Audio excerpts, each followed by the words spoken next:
ஒரு அமைச்சர் அடிக்கிறதுங்கிறது வந்து எந்த காலத்திலும் ஏற்றுக்கொள்ள முடியாது. நீங்க என்ன பெரிய கொம்பா? மக்களுடைய வேலைக்காரங்க தானே நீங்க சொன்ன வார்த்தை தான்.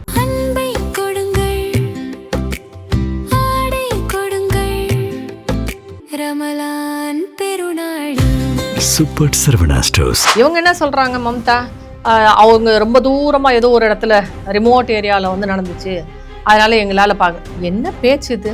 நான் அந்த டைம்ல வந்து ஒரு போராட்டத்தில் கலந்துக்குவோங்க, யாரு வேணான்னு சொன்னது. புரோட்டோகால்னு ஒன்று இருக்குல்ல, நயனா நாகேந்திரன் அவர்கள் சொன்ன உடனே அவ்வளோ குதிச்சாங்க. இன்னைக்கு ஒரு நிகழ்ச்சிக்கு அவர் வந்திருந்தது, த்ரிஷாவோட சேர்ந்து வந்ததும் வந்து யாருக்கும் வாயை திறக்க முடியும். அது அவருடைய இஷ்டம், யார் கூட வேணாலும் வர. இப்போ சங்கீதா என்னும் ஒரு மனைவி சில விஷயங்கள் அவர் கணவரை பற்றி சொல்லும்போது அதை எப்படி நமக்கு எடுத்துக்காம இருக்க முடியும்? அவங்க வீட்டுக்குள்ளே இருக்கிற வரைக்கும் தான் அது தனிப்பட்ட பிரச்சனை. அது என்றைக்கு பொது வெளியில் வருகிறதோ அப்போ அது பொது பிரச்சனை ஆகிடும். ஆனால் நீங்கள் வந்து நான் சிஎம்ன்றீங்க, முதல்வர்ன்னு சொல்கிறீங்க. ஆனால் உங்கள் மனைவி உங்கள் மேல் ஒரு வழக்கை தொடுக்கிறார், அவர் உங்களை பற்றி நிறைய விஷயங்களை பொது வெளியில் வைக்கிறார். அதுதானே நீங்கள் ரிலீஸ் பண்ண அந்த இதில் இருக்குது. ஆனால் அவர் சொன்ன குற்றச்சாட்டு தவறு அப்படின்னு நாங்கள் உங்களோட ரசிகர்களோ தொண்டர்களோ சொல்ல முடியுமா? அங்கே இருக்கிற கமிஷனரோ அங்கே இருக்கிற கலெக்டரோ அரசில் இருக்கிற கட்சியில் இருக்கிறவங்க சொல்கிறத கேட்டுட்டு ஆடினதுனால இன்றைக்கி வழக்கு வந்து கோர்ட்டுக்கு போய் நீங்கள் மன்னிப்பு கேட்டு அங்கே விழுந்து கிடக்குறீங்க. வழக்கை தொடுத்த 5 பேர் இருக்காங்க, அவங்களுக்கு நீங்கள் அனுமதி கொடுத்து மேலே போய் பூஜை செஞ்சுட்டு வரட்டும், நான் வழக்கம் முடிச்சுக்கிறேன் அப்படின்னு சொல்லியிருக்காரு. ஆனால் அரசு திரும்ப என்ன பண்ணுது, இது அறநிலையத்துறை கட்டுப்பாட்டுக்குள்ளே வருது, அவங்க தான் முடிவு பண்ணணுன்றாங்க. அறநிலையத்துறை என்ன சொல்லுது, அரசை காமிக்குது. அரசு வந்து அறநிலையத்துறை. ஆனால் 2 பேரும் ஒன்று தான். நான் முதல்ல சொன்னதை இழிச்சவன் ஏவனும் அவங்கள எல்லாம் இவங்க வந்து இப்படி தான் நடத்துவாங்க. ஆப்ரேட்டருக்கும் அந்த ஒரு அமைச்சர் அடிக்கிறதுங்கிறது வந்து எந்த காலத்திலும் ஏற்றுக்கொள்ள முடியாது. நீங்க என்ன பெரிய கொம்பா?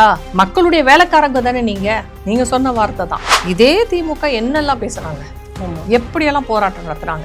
அந்த பாலியல் வழக்குல அதிமுக கட்சிக்காரவங்களையும் வந்து சம்மந்தப்படுத்தி தொடர்பு படுத்தி போராட்டமா பண்ணாங்க. ஆனா இன்றைக்கு பாதி திமுக கட்சிக்காரவங்க தான் பாதி அந்த பாலியல் வழக்குகள்ல இருக்காங்க. இவங்க வாயை திறக்க மாட்டேங்கிறாங்களே.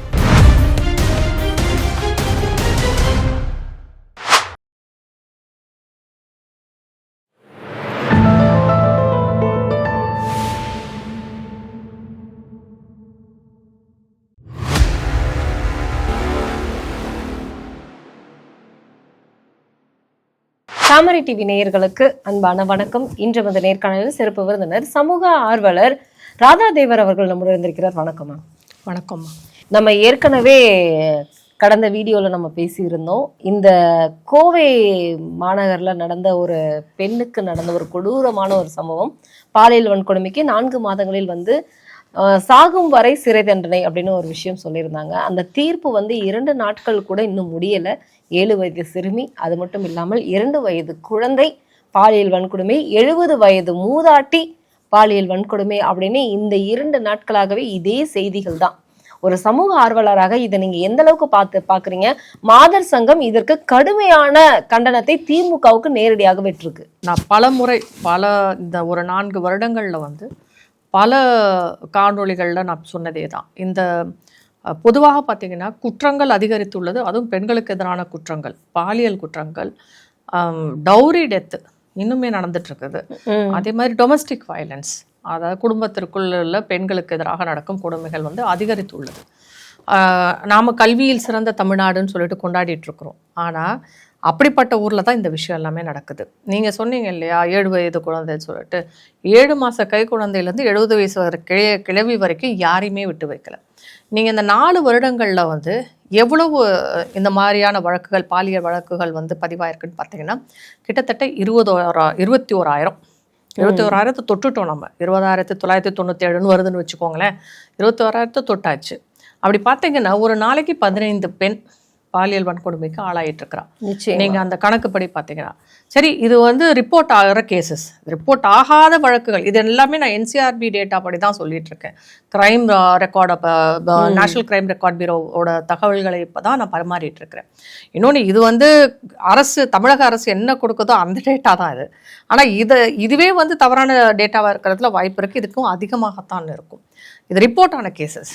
இதில் இன்னொன்று வந்து பார்த்தீங்கன்னா தேசிய அளவுலையும் வந்து இந்த குற்றங்கள் கூடி தான் இருக்குது, இல்லைன்னு சொல்ல முடியாது. ஆனால் இதில் இன்னொரு விஷயம், தேசிய அளவில் இந்த மாதிரி குற்றங்கள் செய்தவர்களுக்கு தண்டனை கிடைப்பது வந்து பார்த்திங்கன்னா 35% வழக்குகளில் வந்து கன்விக்ஷன் ஆகுது, தண்டனை கிடையாது. ஆனால் தமிழகத்தில் 20% தான் 20% தான் கன்விக்ஷன் ஆகுது. இன்னொரு 60% வந்து இழுத்துட்டே இருக்கு கேஸு. இன்னொன்று வந்து எஃப்ஐஆரே ரெஜிஸ்டர் பண்ண மாட்டேங்கிறாங்க. அண்ணா நகர் வழக்கில் ஒரு குழந்தை வழக்கில் பார்த்தோம். ஆமாம், எஃப்ஐஆரே போட மாட்டேன்னாங்க. இன்னும் தீர்ப்பே வரல, ஒண்ணுமே நடக்கல. உங்களுக்கு எஃப்ஐஆரே போடாத அளவுக்கு தான் அது. இன்னொன்று அண்ணா யூனிவர்சிட்டி பெண் வழக்கில் பார்த்தீங்கன்னா எஃப்ஐஆரை வெளியில ரிலீஸ் பண்றாங்க. காவல்துறை வந்து இந்த விஷயத்துல ரொம்ப மெத்தனமா இருக்கிறாங்க. எஃப்ஐஆர் போட பயப்படுறாங்க. குற்றவாளிகளை சரியாக பிடிப்பதில்லை. அதை வந்து சரியாக கோர்ட்லேயும் வந்து அவங்க சரியான சாட்சியங்களோட ஒப்படைக்காததுனால நிறைய கேசஸ்ல வந்து அக்விட்டல் ஆயிடுது, இல்லாட்டி வந்து விடுதலை ஆயிடுது. இதுதான் உண்மை. ஆனா இதை நம்ம எப்படி எடுத்துக்கிறதுனே தெரியல. 2 வயது குழந்தை, அதுல யாரு அதை செய்ததுன்னு பார்த்தீங்கன்னா ஒரு திமுகவை சேர்ந்த கட்சியை சேர்ந்தவர் தான். அண்ணா யூனிவர்சிட்டியில் யாருன்னா திமுகவை சேர்ந்தவர் தான். வேளச்சேரியில் அந்த ஹாஸ்டல்ல கேன்டீன்ல நடந்த அந்த பெண்ணுக்கு அதுலேயும் வந்து பார்த்தீங்கன்னா திமுகவை சேர்ந்த பல வழக்குகளில் வந்து பார்த்தீங்கன்னா பெண்களுக்கு எதிரான வழக்குகளில் திமுகவை சேர்ந்தவர்கள் இருக்கிறார்கள். இன்னொரு விஷயம், நம்ம ஊரில் மட்டும் இல்லை, ஃப்ளைட்டில் போயிட்டு இருக்கும்போது ஏரோஸ்ட்ரெஸ் கிட்ட தவறாக நடந்ததும் ஒரு திமுக கவுன்சிலர் தான். ஸோ நீங்கள் வந்து பார்த்தீங்கன்னா அரசு இந்த கட்சியில் இருக்கிறவங்களே வந்து இந்த மாதிரி குற்றங்களோட ஒத்து போகிற மாதிரி தெரியுது. இது ஒன்று. குற்றங்கள் வந்து பெண்களுக்கு எதிரான குற்றங்கள் மிக அதிகமாகி கொண்டு போகிறது. பாலியல் வன்கொடுமைகள், அது போக்சோ கேசஸ் வந்து பார்த்திங்கன்னா ரொம்ப அதிகமாயிட்டு இருக்கு. குழந்தைகளுக்கு, பெண் குழந்தைகளுக்கு எதிரான வழக்குகள் வந்து நிறைய ஆயிட்டுருக்கு. நீங்கள் சொன்ன இந்த இப்போ 7 வயது குழந்தை உட்பட. இதில் ஏன் கன்விக்ஷன் ஆக முடியுதுன்னா சரியான போலீஸ் காவல்துறைக்கு சரியான அணுகுமுறை கிடையாது. ஆனால் காவல்துறையே ஒரு பெண்ணுக்கிட்ட வீட்டுக்குள்ள போய் போதையில சென்னையில் இப்போ நடந்தது ஒரு அப்போ நம்ம என்ன பார்க்குறோன்னா இதில் பெரிய பங்கு எதனால் இந்த மாதிரியான விஷயங்கள் நடக்குதுன்னு பார்த்தீங்கன்னா போதைப்பொருள். ஒன்று டாஸ்மாக், இன்னொன்று போதைப்பொருள். இது இரண்டும் வந்து மிக அதிகமாக தமிழ்நாட்டில் புழங்குறதுனால பெண்களுக்கு எதிரான குற்றங்கள் அதிகமாகுது. இப்போ நம்ம கொஞ்ச நாளைக்கு முன்னாடி இவங்க கனிமொழி அம்மா சொன்னதே தான் ஞாபகம் வருது. அதிகமான விதவைகள் இருக்கிற மாநிலம் எதுனா தமிழகம்னு சொல்லிட்டு போன ஆட்சியில் அவங்க சொன்னாங்க. இப்போ பார்த்தீங்கன்னா இந்த ஆட்சியில் என்ன ஆச்சு, அந்த விதவைகள்லாம் என்ன ஆனாங்க, அதிகமாயிட்டாங்களா? இன்னும் அதிகமாக. உங்களுக்கு டாஸ்மாக் வருமானம் எகிற விதவைகள் அதிகமாக தானே செய்வாங்க.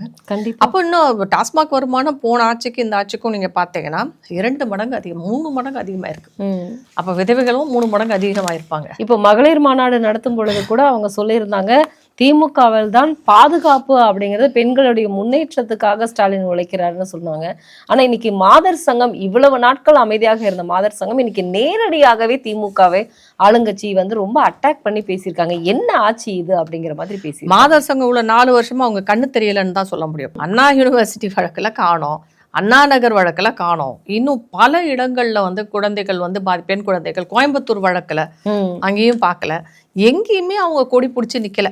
இப்போ எலெக்ஷன் வர்றதுக்கு முன்னாடி வந்து நிற்கிறாங்க. அது ஒன்று இருக்குதானே எனக்கு தெரியல மாதர் சங்கத்தை பொறுத்த வரைக்கும். அது மாதிரி அந்த வழக்கு ஈரோடுலன்னு நினைக்கிறேன், ஈரோட கரூரான்னு தெரியல, அங்கே ஒரு பெண் கல்யாணமான ஒரு 3 மாதத்தில் வந்து தற்கொலை பண்ணிக்கிட்டா. அந்த மாதிரி நிறைய வழக்குகள் வந்துட்டுருக்கு.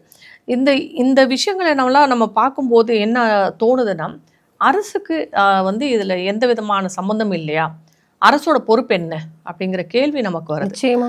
ஒரு காணொலியில் அவங்களுடைய பேச்சாளர், திமுக பேச்சாளர் சரவணன் சொல்றாரு, குற்றங்கள் நடக்காம எப்படி தடுக்கிறதுன்னு கேட்குறாரு.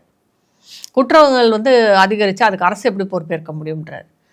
அவர் எதை வச்சு பேசுறாரு? இதே வாய் தான் 4 வருஷத்துக்கு முன்னாடி அதிமுக ஆட்சியில் நடந்த குற்றங்களை பார்த்து நீங்க தானே பேசுறீங்க, நாங்கள் இரும்பு கரம் கொண்டு அடக்குவோம்னு சொல்றது யாரு? முதலமைச்சர் தான். நீங்க எல்லாம் தானே சொன்னீங்க குற்றங்களை குறைப்போம். இன்னைக்கு அரசு எப்படி பொறுப்பேற்க முடியும்னு ஒரு பொறுப்பற்ற விதமாக வந்து அவர் பேசிட்டு இருக்கிறாரு. இந்த திமிர்த்தனம் தான் நமக்கு கோபம் வருது. ஆனா இதை பற்றி எல்லாம் கவலைப்படாமல் அவங்கவுங்க எல்லா இடத்துலயும் நாங்கள் செய்திருக்கக்கூடிய சிறப்புகளை பார்த்தாலே பிரச்சாரமே தேவையில்லாமல் நாங்க வந்து பிரச்சாரமே தேவையில்லை, நாங்க ஜெயிச்சிடுவோம் அப்படின்னு உதயநிதி ஒரு பக்கம் வந்து 5000 ரூபாய் கொடுத்துருக்காங்கல்ல. 5000 ரூபாய் கொடுத்தா ஜெயிச்சிடுவாங்களா? 5000 ரூபாய் கொடுத்தா பரவாயில்ல. 7 வயசு குழந்தை என்ன நமக்கு என்ன, காசு தானே முக்கியங்க. குழந்தைகளும் பெண்களும் 18 வயசு மட்டும் தான் உங்களுக்கு கணக்கா? ஆமா, அது மட்டும்தான். ஓட்டு போடுற வயசுல இருக்க பெண்கள் மட்டும்தான் அவங்க கண்ணுக்கு தெரியறாங்க போல இருக்கு. மற்றவங்க எல்லாம் கண்ணுல தெரியல. அந்த அளவுக்கு தான் ரொம்ப மோசமா போயிட்டு இருக்கு. பொள்ளாச்சி பாலியல் வழக்கு நடந்தப்ப இதே திமுக என்னெல்லாம் பேசுனாங்க, எப்படியெல்லாம் போராட்டம் நடத்துறாங்க. அந்த அந்த வழக்கில் வந்து அந்த பாலியல் வழக்கில் அதிமுக கட்சிக்காரவங்களையும் வந்து சம்மந்தப்படுத்தி தொடர்பு படுத்தி போராட்டமாக பண்ணாங்க. ஆனால் இன்றைக்கு பாதி திமுக கட்சிக்காரவங்க தான் பாதி அந்த பாலியல் வழக்குகளில் இருக்காங்க.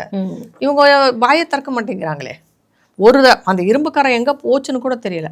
வழக்கு முடிஞ்சு அவங்களுக்கு தண்டனை கிடைக்கிறதுன்றது கூட எந்த அளவுக்கு உறுதின்னு கூட தெரியல. ஏன்னா எப்போ வேணாலும் அவங்க வந்து விடுதலையாகி வந்துடுறாங்க, இல்லை ஜாமீனில் வெளியில் வந்துடுறாங்க. ஆமாம், இப்போ 2 நாட்களுக்கு முன்னாடி ஒரு மோனிகா அப்படிங்கக்கூடிய அந்த திருவள்ளூரில் ராமநாதபுரம் அந்த இடத்துல கர்ப்பிணி பெண் வந்து நிறை மாத கர்ப்பிணி வந்து ரோட்டில் ஃபாஸ்ட்டாக போயிட்டு இருந்த கவுன்சிலருடைய கார் வந்து இடித்து இறந்துட்டாங்க. அதை கேள்வி எழுப்பு போனதுக்கு வந்து அவரை உள்ளே கூட்டிகிட்டு போயிட்டு ராஜ மரியாதையோட காவல்துறை வெளியே அனுப்பியதாக வந்து செய்தி வந்தது. அந்த ஒரு வழக்கில் மட்டும் இல்லைம்மா, நிறைய இடங்கள்ல அந்த கொடி கட்டிக்கிட்டு திமுக கொடியை கட்டிக்கிட்டு இவங்க பண்ணுற அராஜகத்துக்கு அளவே இல்லை. யாரை வேணாலும் இடிக்கிறாங்க, எங்கே வேணாலும் நிப்பாட்டுறாங்க, ஏன் காவல்துறையை கூட அடிக்கிறாங்க, காவல்துறை சொல்கிறத கேட்க மாட்டேங்கிறாங்க. அந்த மாதிரி அதாவது நாங்கள் தான் நிரந்தரமாக இங்கே இருக்க போகிறோம் அப்படிங்கிற மாதிரி ஒரு திமிரான ஒரு போக்கு வந்து திமுக கட்சியினரிடையே இருக்குது. அதுதான் உண்மையும் கூட. அவங்க அதை வச்சு தான் என்ன சொல்கிறாங்க, அடுத்தும் நாங்கள் தான் வருவோம். அப்போ இப்பயே இப்படி பண்ணுறவங்க அடுத்து இவங்க வந்தால் என்ன நடக்கும் நம்ம யோசிச்சு பார்க்க வேண்டிய சூழ்நிலையில் இருக்கோம். ஏன்னா எப்போ எந்த தவறு நடந்தாலும் உடனே ஊபியை பாரு, பீகாரை பாரு, குஜராத்தை பாருன்னுவாங்க. தமிழகத்தில் நடக்குது இல்லையா? நீங்கள் சொல்கிற பெண்கள் சுதந்திரம், பெண்கள் பாதுகாப்பாக இருக்கிறாங்க, பெண்கள் சுதந்திரமாக எங்கே பாதுகாப்பாக இருக்காங்க, எங்கே சுதந்திரமாக இருக்காங்க? ராத்திரியில் தனியாக போகிற பெண்களுக்கு வந்து பாதுகாப்போடு போகிறாங்களான்றது நம்ம கேள்வியாகத்தான் இருக்கிறது. ஏன் இன்னொன்று வந்து பார்த்திங்கன்னா, பெண்களை பற்றி பேசும்போது என்ன சொல்லிடுவாங்க, நீங்கள் இத்தனை மணிக்கு மேலே வெளியில் போகாதீங்க, இல்லை இந்த மாதிரி உடை உடுத்தாதீர்கள், ஆண்களை கவரும் விதமாக நடந்து கொள்ளாதீர்கள்ன்றாங்க. 7 வயசு குழந்தை என்ன இருக்கும், 70 வயசு மூதாட்டி எப்படி இருப்பாங்க?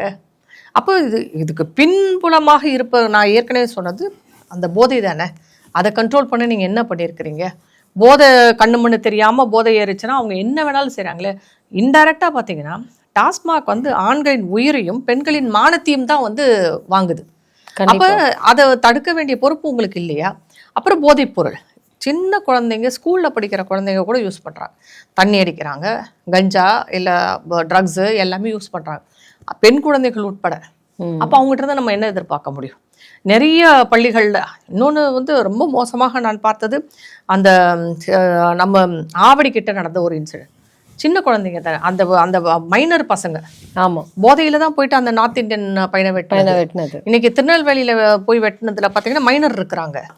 எல்லா குற்றங்களிலும் மைனர் பசங்க இருக்கிறாங்க. 18 வயசுக்கு கீழே இருக்கிற பசங்க இருக்கிறாங்க.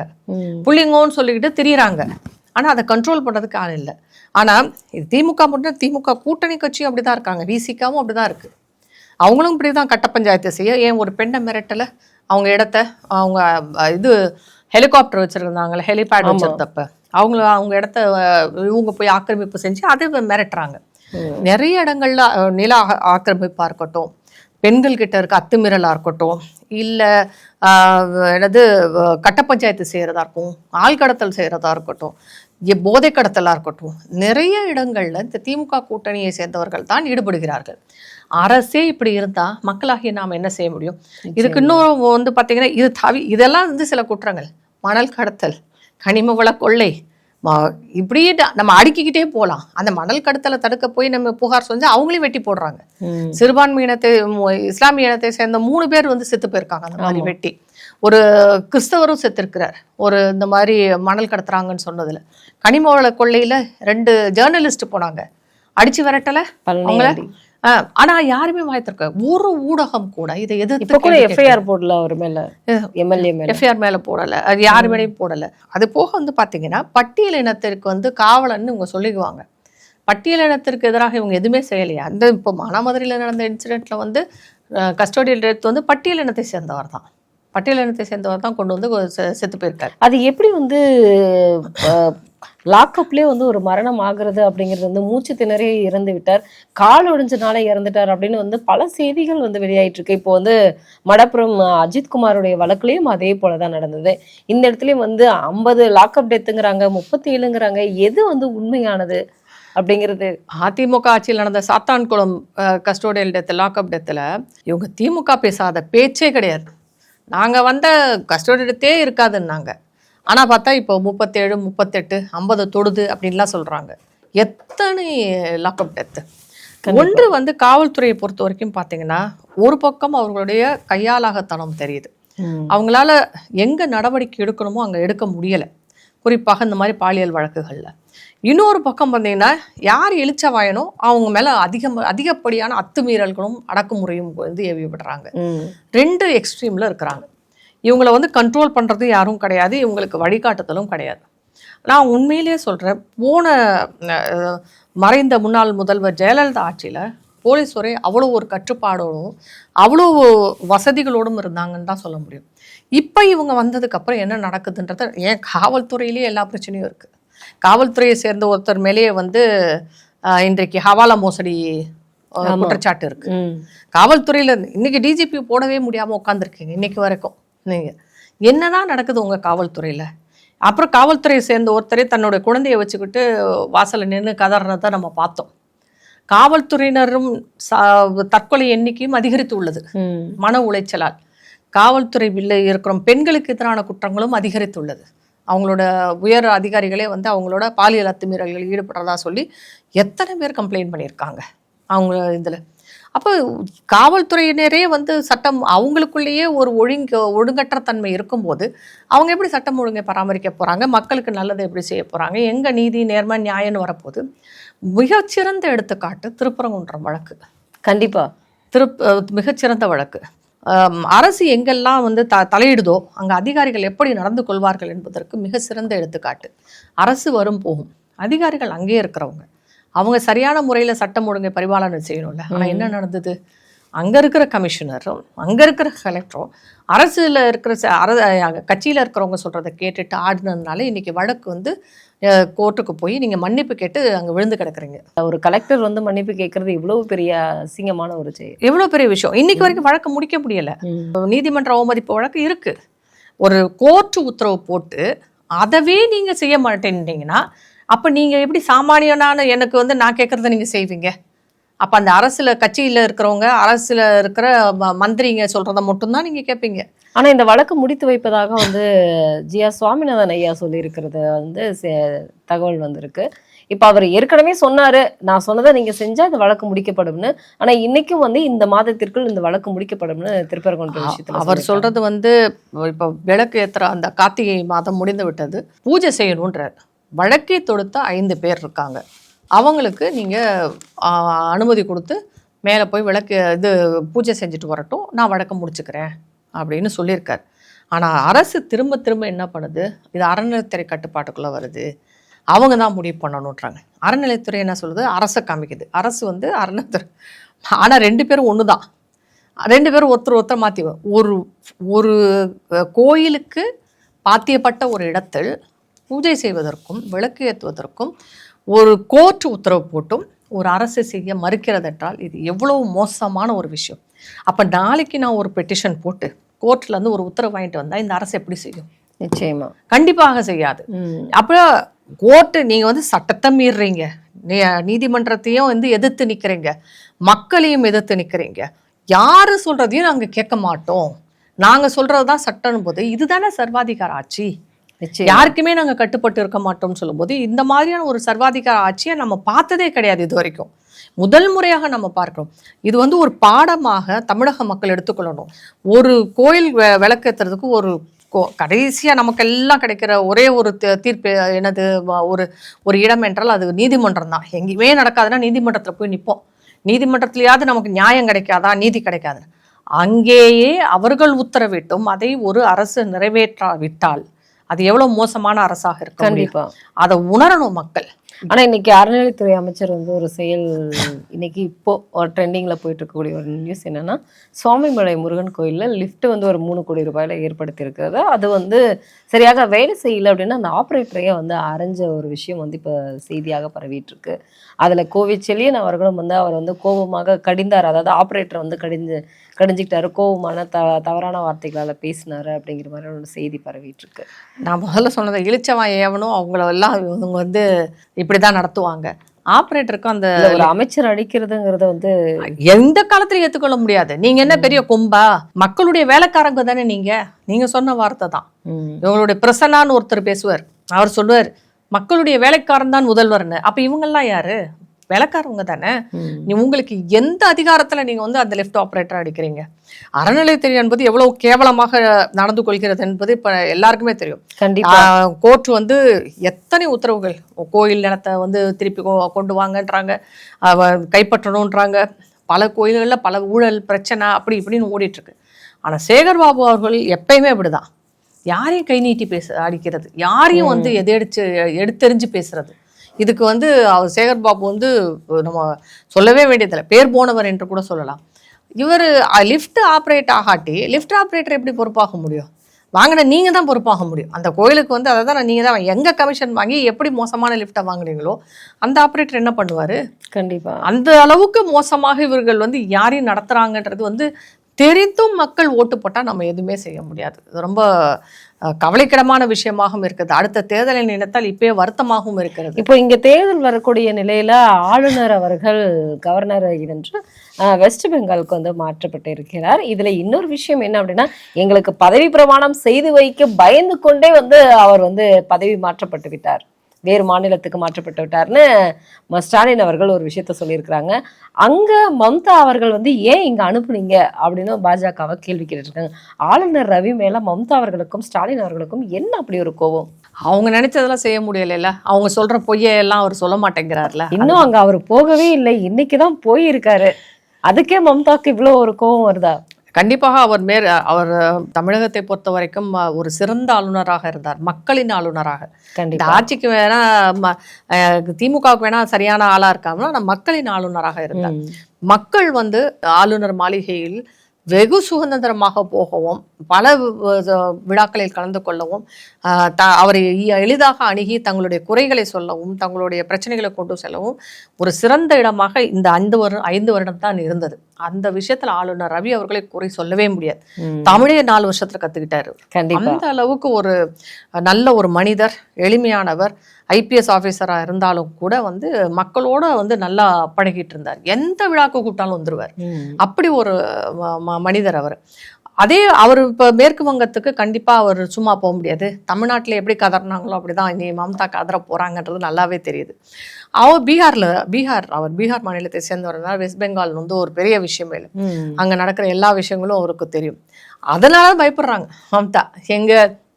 இங்கே எப்படி அவர் பல விஷயங்களை தோலுறுத்தி காமிச்சாரோ அதே மாதிரி அவங்களையும் தோலுரிச்சு காமிச்சிருவாங்களோன்னு பயந்துகிட்டு இருக்கிறாங்க போல இருக்கு. ஏன்னா இப்போ தேர்தல் வரக்கூடிய நிலையில வங்கதேசத்திலையும் வந்து தேர்தல் வர நேரம் இருக்கு. இப்போ இந்த நிலையில குடியரசுத் தலைவர் அங்கே போயிருக்கிறார். நேற்றைய தினம் அவர் போகும் பொழுது அவரை வந்து சரியாக கவனிக்கவில்லை, அவருக்கான வரவேற்பு அவருக்கு சரியான மரியாதை கொடுக்கவில்லை. அப்படிங்கிறதுனால உடனடியாக மத்திய அரசாங்கம் அவங்க கிட்ட, அந்த அரசு கிட்ட உடனடியாக வந்து ஒரு கருத்தை, உங்களுடைய கருத்தை வந்து உடனடியாக நீங்க சொல்லணும், என்ன காரணம் அப்படிங்கிறத சொல்லியிருக்காங்க. இதுக்காக ஒரு கண்டனத்தோட இந்த விஷயத்தை வந்து கேள்வி கேட்டிருக்காங்க. நேற்று ஒரு பெண்கள் தினம் வேற. ஆமா, மகளிர் தினம். அதுல அவங்க வந்து ஒரு ஜனாதிபதி, அவங்க வந்து பாத்தீங்கன்னா ஒரு பழங்குடி இனத்தை சேர்ந்தவங்க. இந்த நிலைமைக்கு ஒரு பழங்குடி இனத்தை சேர்ந்தவர் ஜனாதிபதி ஆயிருக்காங்க.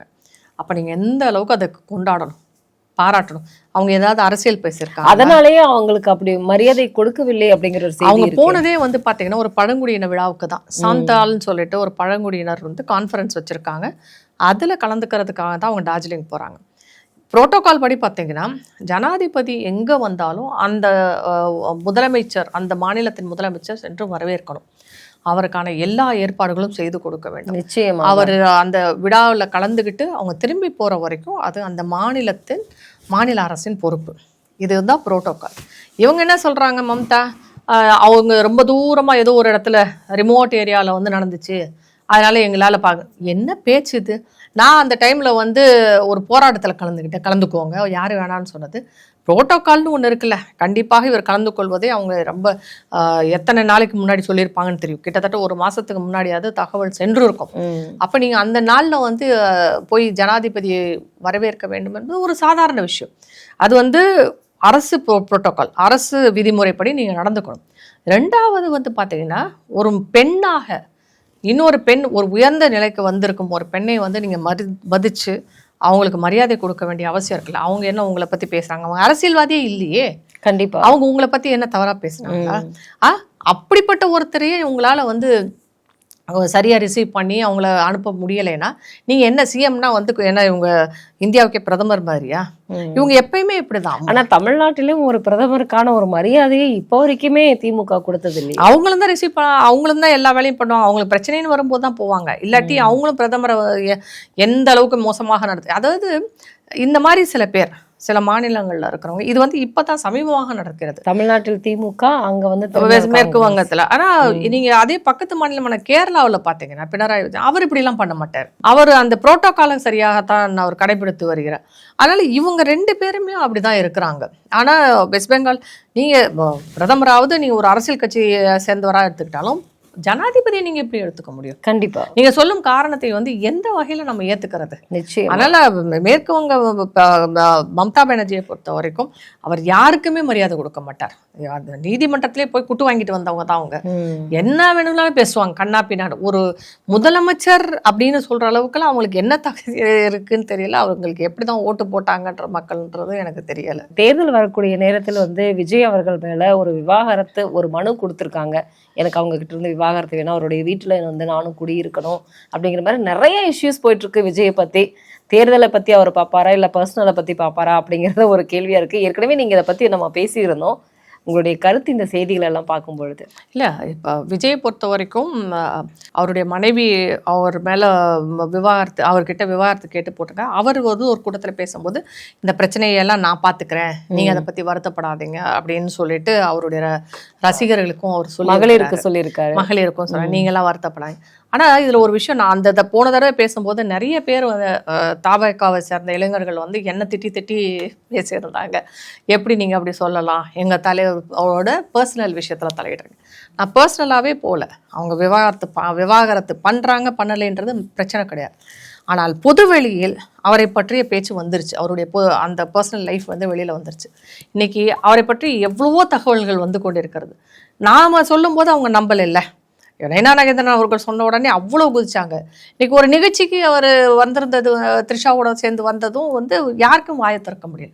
அது அவருடைய இஷ்டம், யார் கூட வேணாலும் வரலாம், நீங்கள் யாரு கூட வேணாலும் வாங்க. ஆனால் தனி மனித ஒழுக்கன்றது ஒன்று நம்ம வச்சு தானே பேச முடியும். அப்போ சங்கீதா என்னும் ஒரு மனைவி சில விஷயங்கள் அவர் கணவரை பற்றி சொல்லும்போது அதை எப்படி நமக்கு எடுத்துக்காமல் இருக்க முடியும்? அவங்க வீட்டுக்குள்ளே இருக்கிற வரைக்கும் தான் அது தனிப்பட்ட பிரச்சனை. அது என்றைக்கு பொது வெளியில் வருகிறதோ அப்போ அது பொது பிரச்சனை ஆயிடும். அவங்க அது போல அண்ணாமலை அவர்கள் இதை பத்தி எல்லாம் பேசக்கூடாது, நம்ம அது அவங்க தேவையில்லை என்பதுதான் என்னுடைய கருத்து. ஆனால் மேலும் மேலும் வந்து அது வெளியில விஷயமாக வரும்போது நாம அது வந்து எப்படி காமெண்ட் பண்ணாம இருக்க முடியும்? இதே தாவகாவை சேர்ந்த இளைஞர்கள் வந்து நீங்க திரு கருணாநிதி அவர்களை பற்றி பேசலையா? அவர் 3 மனைவி கட்டியதை பற்றி பேசலையா? அது அவர் தனிப்பட்ட வாழ்க்கைன்னு சொல்லிட்டு போயிருக்கலாம் இல்ல? எத்தனையோ விஷயங்களை நீங்களும் பேசதானே சொல்றீங்க. பொது வாழ்க்கைக்கு பப்ளிக் ஃபிகர் அப்படின்னு வந்துட்டாலே இந்த மாதிரியான விஷயங்களை பேசத்தான் செய்வாங்க. எத்தனை பேர் வந்து திரு அண்ணாமலை அவர்கள் கண்ணியம் காக்கிறார், அவருடைய மனைவியை பற்றி நீங்கள் எத்தனை பேர் பேசலை? அவருடைய தனிப்பட்ட வாழ்க்கையை பற்றி எத்தனை பேர் பேசலை? அவர் வாட்சி கட்டிக்கிட்டு இருந்தது அது வரைக்கும் பேசினாங்கல்ல. அதனால் எந்த மனிதர் வந்து பொது வாழ்க்கைக்கு வந்தாலும் அவர்களுடைய தனிப்பட்ட வாழ்க்கையும் பொது வாழ்க்கையில் வந்து வெளியில் வந்துடும். அதை நம்ம யாருமே தடுக்க முடியாது. நம்மளுடைய கேள்வி அது அல்ல, அவர் விவாகரத்து பண்ணுறதில்ல. ஆனால் பொது வாழ்க்கைக்கு நீங்கள் வந்திருக்கீங்க, உங்களே நீங்கள் அர்ப்பணிச்சுக்கிட்டீங்கன்னு சொல்லும்போது உங்கள் தனிப்பட்ட வாழ்க்கையில் நீங்கள் கவனமாக இருக்க வேண்டுமா இல்லையா? த்ரிஷா என்ற ஒரு நடிகை பற்றி நமக்கு கவலையும் இல்லை. ஆனால் நீங்கள் வந்து நான் சிஎம்ன்றீங்க, முதல்வர்ன்னு சொல்கிறீங்க. ஆனால் உங்கள் மனைவி உங்கள் மேல் ஒரு வழக்கை தொடுக்கிறார். அவர் உங்களை பற்றி நிறைய விஷயங்களை பொதுவெளியில் வைக்கிறார். அதுதானே நீங்கள் ரிலீஸ் பண்ண அந்த இதில் இருக்குது. ஆனால் அவர் சொன்ன குற்றச்சாட்டு தவறு அப்படின்னு நாங்கள் உங்களோட ரசிகர்களோ தொண்டர்களோ சொல்ல முடியுமா? இல்லையே. இன்றைக்கு வந்து நீங்கள் இன்னொருத்தரம் கூப்பிட்டு வரீங்க, சரி அப்போ பொதுவெளியில் சொல்லுங்கள், நானும் அவரும் நண்பர்கள் மட்டும்தான், நாங்கள் 2 நண்பர்களாக இருக்கிறோம், என் மனைவி தவறாக புரிஞ்சுக்கிட்டான்னு நீங்கள் சொல்லலாமே. அதை கிளியர் பண்ணலாம்ல. இவ்வளோ பேச்சு பேசுகிறீங்க, தீய சக்தி திமுகன்றீங்க, அவர்களை பற்றி பல குற்றச்சாட்டுகளை வைக்கிறீங்க. உங்கள் மேல் வைக்கும் குற்றச்சாட்டுக்கு ஏன் பொதுவெளியில் ஒரு மறுப்பை தெரிவிக்கக்கூடாது? பார்த்துக்கிறேன்னு சொல்கிறாரு, எதுவும் அந்த மாதிரி கிடையாது. இல்லாத ஒரு விஷயத்தை பற்றி ஏன் பேசணும்? அது எப்படி வருத்தம் இல்லாமல் இருக்கும்? வருத்தம் இல்லாமல் இருக்காது இல்லை. ஏன்னா நான் சொன்னது தான், நீங்கள் தலைவராக வெளியில் வரும்போது உங்களுடைய தனிப்பட்ட வாழ்க்கையும் ஆராய்ச்சிக்கு உட்படும். திரு மோடி அவர்களுக்கே அது நடந்திருக்கு. அவருடைய மனைவி சம்பந்தப்பட்ட விஷயங்களை பொது வழியில் ஆசுறாங்க. அவர் வாழவே இல்லை, இருந்தாலும் இன்றைக்கு வரைக்கும் அது பேசிட்டு தான் இருக்கிறாங்க எல்லாரும். காமராஜர் பற்றி இருந்தது, எல்லா தலைவர்களுக்குமே அவர்களுடைய தனிப்பட்ட வாழ்க்கையும் பொது வாழ்க்கையில் அவர்கள் ஈடுபடும்போது அது பேசப்படும். அதிலிருந்து என்ன மக்கள் தெரிந்து கொள்கிறார்கள் என்பது அவர்களுக்கே விட்டு விடுவோம். ஆனால் நீங்கள் மறுக்கலாம், இல்லை நீங்கள் சொல்லலாம், அப்படியெல்லாம் எதுவும் கிடையாதுன்றத ஒரு மறுப்பாக வெளியிட்டாலே போதும். உங்களுடைய ரசிகர்களுக்கு தான் நீங்கள் வெளியிடணும், நமக்கு மற்றவங்களுக்கெல்லாம் சொல்லலாம். ஆனால் இந்த வழக்கை பொறுத்த வரைக்கும் அது எப்படி நடக்கும் என்னன்றதை நமக்கு தெரியலை, அது அவங்கக்கிட்டே விட்டுடுவோம். ஆனால் நீங்கள் உங்களை பற்றி ஒரு பிம்பத்தை கட்டமைத்து கொண்டிருக்கிறீர்கள் வெளியில், பொது வாழ்க்கையில் ரொம்ப நல்லவரா, தூய்மையானவரா, ஒழுக்க சீலரா. ஆனால் அது கிடையாது என்பதைத்தான் இந்த நிகழ்ச்சி உணர்த்துகிறது. அதை தான் நம்ம சொல்ல வரோமே தவிர மற்றதெல்லாம் அது அவருடைய தனிப்பட்ட வாழ்க்கையாகவே எடுத்து விட்டுட்டோம்.